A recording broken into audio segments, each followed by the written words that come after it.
So we should do that. 7 years old kids should have to go to a summer camp all summer and just go do jiu-jitsu and striking and stuff. Just 3 months. No. Well, you know what? Forget gym. Just replace gym with grappling. End of story. There you go. Yeah. No more dodgeball. Yeah. No more badminton. Thank you. I think they're curling now, Brian. I think that's what they're curling. Just make sure we work it out with the schools where they have to send them out for gym to our academy. So, and with a little state funding as well. You know what I mean? There you go. Yeah. Make it work. Hit on that a little bit, just the Agoj and being someone who does have Greek, bloodline and just kind of give the viewership and audience just kind of a, quick synopsis of what the Agoj was. And yeah, it's kind of the concept, and that's what we've mirrored our business, our coaching business out of, is this concept that you take young men and you put them and now men, because I think we've come so far off of what manhood is and what masculinity is. So now we're having to like indoctrinate 30, 40, 50-year-olds back into manhood, right? And how they should treat their bodies and how they should live their life. So I took that concept from the original Agogi, which was essentially the Spartan training camp to become a Spartan citizen. And they would take them very young, and it was, let's not get it twisted, man. It was gnarly. They weren't treated well, and they were sent off to feed on their own and lie, cheat, and steal and go, catch animals. But the whole purpose of that was, as a society, was to harden these young men and to create warriors out of them. None of them were victims. They didn't complain about anything. They learned how to treat their bodies. They learned how to be warriors. And that was you got to understand, that was a warrior society.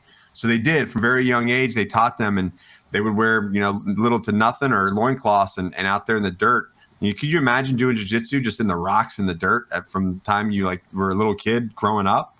Sounds amazing. Think about how fucking hard you would be. I mean, we roll around in our Gucci G's and our nice mats and our fans and all of our other bullshit. These guys were rolling around naked in the rocks, trying to do, trying to kill each other, and we're missing that kind of rite of passage. We're missing that. Right. Yeah. And that's something that one of my mentors, they had this Squire program, and I love, and it takes a man and a young man that's right at the coming through puberty, and they have this I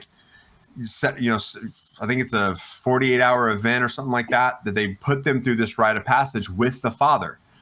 And awesome. we don't do that anymore, right?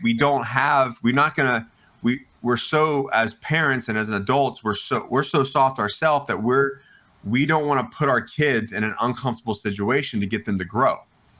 Now, that's not everyone. There's a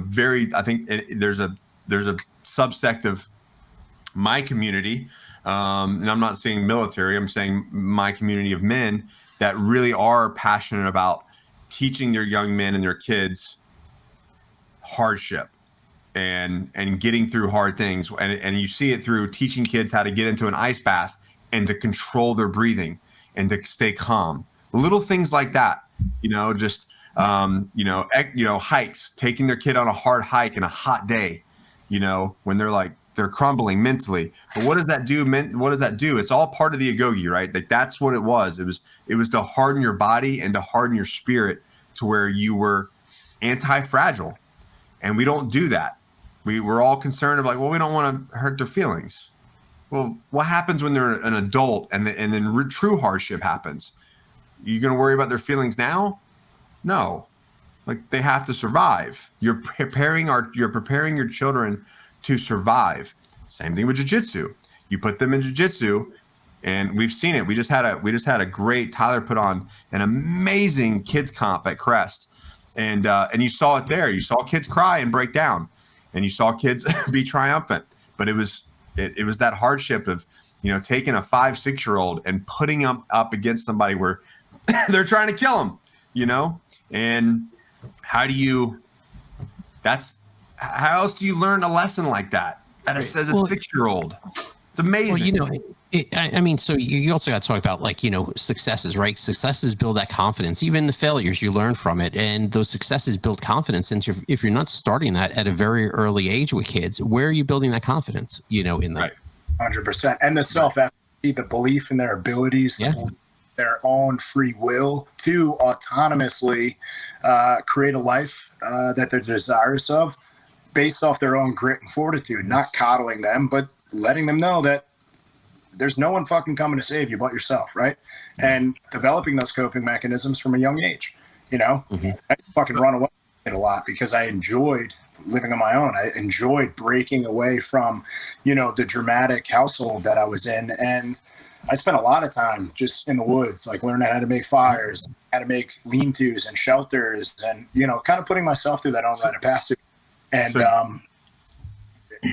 it shaped in me a lot, and it enabled me to have those coping mechanisms, you know. And I think if we could do nothing else as positive male role models, it's to inspire the youth and the next generations coming up that they are capable, and they're not fragile, and they're not as, you know, victimized as they think they are, because this whole victimized culture is literally crippling society as a whole.